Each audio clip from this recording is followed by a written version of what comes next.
Kati ya washukiwa wote waliokamatwa, ifahamike wazi ya kwamba kulikuwa na kesi nyingine mbili tofauti. Kesi ya kwanza iliyopewa kipaumbele na vyombo vya habari ilikuwa ile ya mihadarati ya Athi River na Malindi, huku ya pili ikiwa ile ya Bobby Macharia na wenzake. Kando na kesi hizo, kulikuwa na kontena nyingine mbili za dawa za kulevya ambazo inadaiwa baadhi ya maafisa wa polisi walishiriki kuficha ukweli wake. Inadaiwa kuwa punde tu baada ya sakata hiyo kulikuwa na visa vingi mno vya mauaji ya kutatanisha.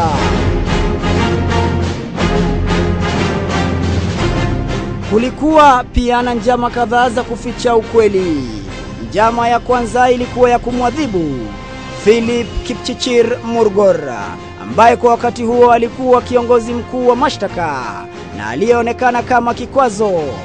Njama iliyokuwa ikidaiwa kuongozwa na maafisa watatu wakuu wa serikali, katibu mmoja wa kudumu, maafisa kadhaa kutoka afisi ya mkuu wa sheria, pamoja na mawaziri wawili. Jicho pevu limefanikiwa kupata barua ya Murgor ya malalamishi kwa afisi ya mkuu wa sheria Amos Wako, na iliyowataja aliyekuwa kamishna wa polisi Meja Jenerali Hussein Ali, aliyekuwa mkurugenzi wa CID Joseph Kamau, Jenerali Soliseta Wanjiko Mushemi, katibu wa kudumu katika Wizara ya Usalama wa Ndani Dave Mwangi, inspekta wa polisi Peter Njeru, pamoja na mwanasheria wa kiwango cha juu serikalini Oriri Onyango, kama watu wakuu waliokuwa wakihujumu ofisi yake na kuendesha kesi hiyo ya cocaine bila utaratibu unaofaa, kama vile kuwasilisha kesi mahakamani bila kuwepo kwa faili. Murgor alimwandikia barua Meja Jenerali Hussein Ali na kumtaka awasilishe mara moja faili ya kesi za washukiwa wa mihadarati kwa afisi ya mkuu wa sheria, kando na kumtaka akome kuwafikisha washukiwa kotini bila ya faili zao. Barua hiyo iliendelea kusema kuwa kuondoka nchini kwa Oriri Onyango aliandamana na maafisa watatu wakuu wa polisi na kuelekea nchini Uholanzi tarehe 14 ya mwezi wa Januari mwaka 2005 bila hata ya faili ya washukiwa wala mawaidha kutoka kwa mkuu wa sheria ama yeye binafsi, kando na Oriri kumteua bwana Ogeti kumwakilisha yeye pasi na idhini kutoka kwa wakubwa zake.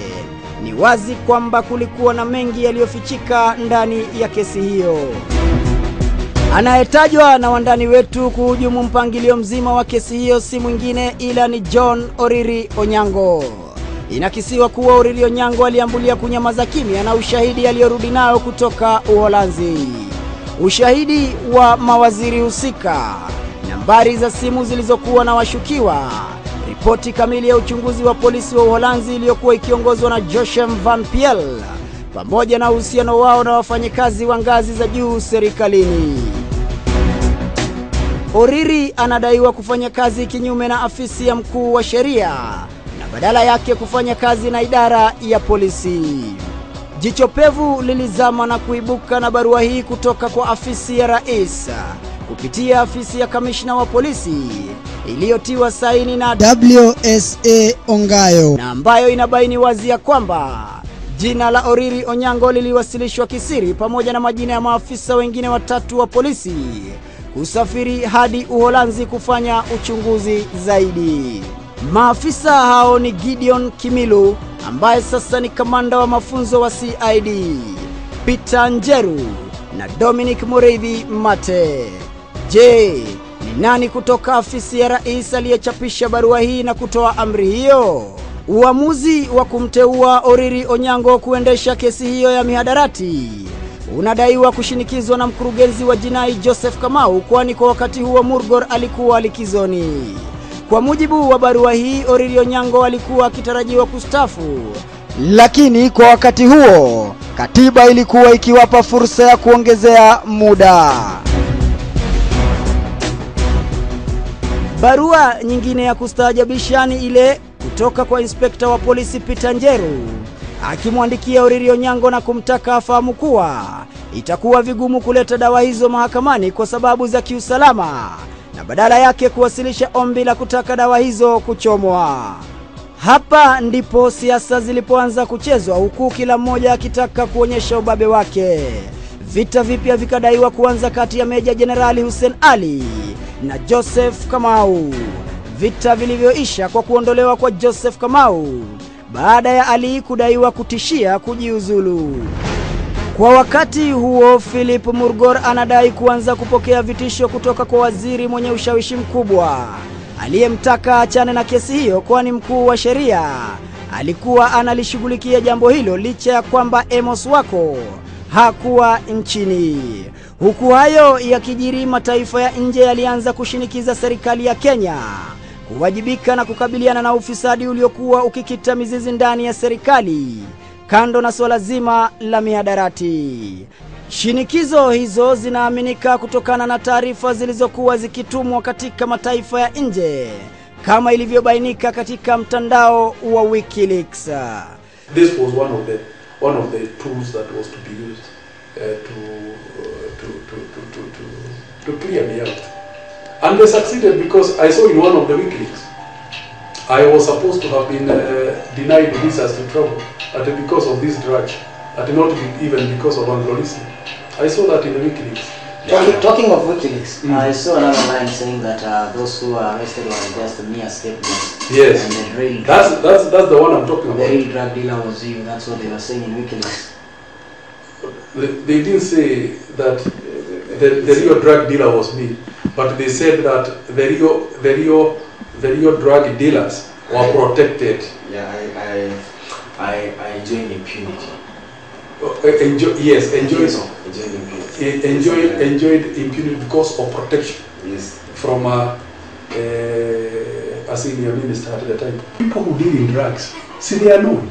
You know, if I wanted to do drugs, I would do drugs like a nonsense, because I am a pharmacist by training, and I was a bloody smart pharmacist. Very, very smart. I was the smartest in my class. If I wanted to do drugs on Saribu, I would run rings around everyone and get away with it, because I could use my profession to do it. But you don't do drugs if you're not a criminal. You have to be a criminal to do drugs. You have to have a criminal mind. Kando na Marekani, serikali ya Uingereza pia ilimpiga marufuku Murungaru. Sababu wamesema mimi nisiende kwao. Ona niende guga kama mimi nanuka. Ona aria makire goko hakuhire. Ni makiehehere matige kunungirirwo ni Murungaru. Murungaru alipodai kutaka kujua sababu za kupigwa marufuku, inasemekana alitakiwa kutoa pasipoti yake ili aweze kufahamishwa, jambo ambalo halikuweza kufanyika, kwani Agosti mwaka wa 2005 ofisi ya Murungaru iliyoko katika jumba la Transcom maeneo ya Community ilivamiwa na vitu kadhaa kuibiwa, ikikisiwa kuwa pasipoti yake ya usafiri ilikuwa miongoni mwazo. Talking of the ban, you were banned from traveling to the UK.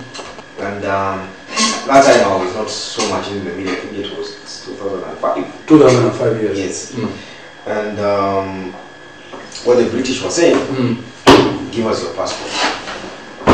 If you want to know why we banned you, give us your passport. No, they didn't say that.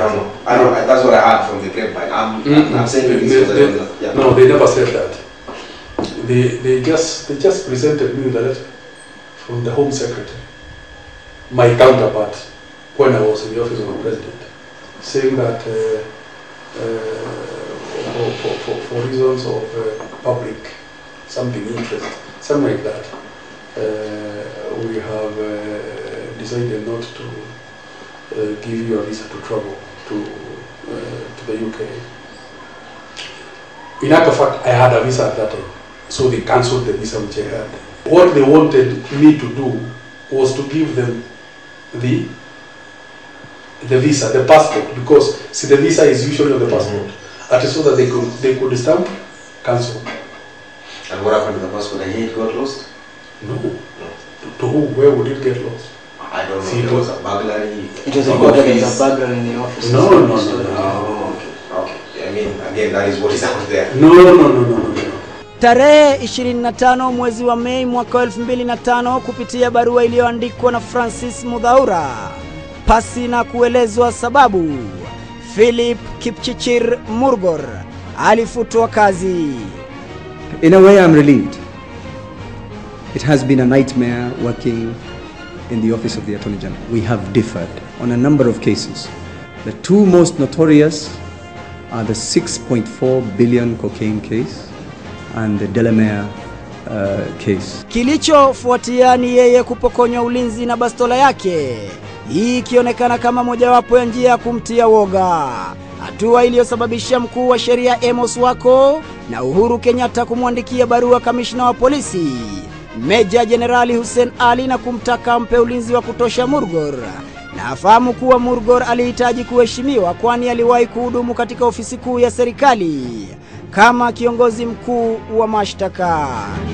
Inaaminika kuondolewa kwa Philip Murgor kuliwapa mwanya walanguzi, wakuu kadhaa wa idara ya polisi na wanasiasa fursa ya kuziba pengo na kukomboa dawa hizo za cocaine, hususan zile zilizopatikana Embakasi.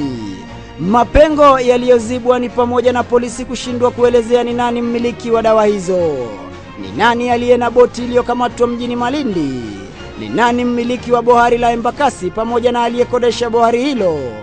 Licha ya stakabadhi hizi tulizonazo kuonyesha wazi majina ya wakurugenzi husika ambao ni George Kiragu, Njoya Wango na Alexander Gachago, ambao waliachiliwa baada ya mahakama kubaini kuwa George Kiragu alikuwa amegushi jina la kampuni na kuitumia kusafirisha container iliyokamatwa Amsterdam pamoja na kusafirisha boti lake. Inadaiwa kuwa jina lililotumiwa kukodesha bohari hilo ni Midway Beverages, kampuni ambayo wakurugenzi wake wawili hawajawahi kukamatwa wala kuhojiwa kuhusiana na sakata hiyo. Aidha, polisi walificha kuelezea waziwazi ni kwa njia ipi kontena hizo ziliingia nchini kupitia bandari ya Pwani kati ya mwezi wa Januari na Februari mwaka 2004 kabla ya maafisa wa bandari kuzishuku na kuamuru zifunguliwe. Ndani ya kontena hizo fanicha zilipatikana. Maafisa wa bandari walishuku zoezi zima na kuzingatia hatua 4 za uchunguzi. Hatua zikiwa ni kutokuwepo kwa walioagiza mizigo, kuwepo kwa hitilafu ya nambari za karatasi za container, mshangao wa kampuni kuagiza fanicha na hatimaye bei ya kuagiza fanicha ilikuwa ghali ikizingatiwa na kuinunua hapa nchini. Baada ya uchunguzi, hatimaye kontena hizo zilitajwa kama mali safi na kusafirishwa chini ya ulinzi mkali na polisi wa kawaida pamoja na wale wa bandari hadi kituo cha kupokea mizigo cha Pepe tarehe 24 ya mwezi wa 3, na kisha baadaye kuidhinishwa kama mali halali na wahudumu wa ulipaji ushuru wakishirikiana na maafisa wa Kemfis, afya ya bandari, Custom Preventative, shirika la uboreshaji bidhaa KEBS pamoja na wale wa kupiga vita mihadarati almaruf anti-narcotics hadi tarehe 7 ya mwezi wa 7 mwaka huo, wakati ambapo kontena hizo zilipokelewa na kampuni ya Central Valley Suppliers Limited. Barua hii inaonyesha wazi ya kwamba kontena hizo ziliondolewa katika kituo cha Pepe baada ya uamuzi wa idara zote za serikali kubainisha kuwa mali iliyokuwa ndani ya kontena hizo ilikuwa halali. Baada ya kontena hizo mbili nambari za usajili PCLU 44334524 na PCLU 44334525 huondolewa katika kituo cha Pepe. Wenye kontena hizo waliliandikia shirika la ulipaji ushuru kuwapunguzia ushuru, jambo ambalo lilikubaliwa na hatimaye mizigo yao kuondolewa katika kituo cha Pepe.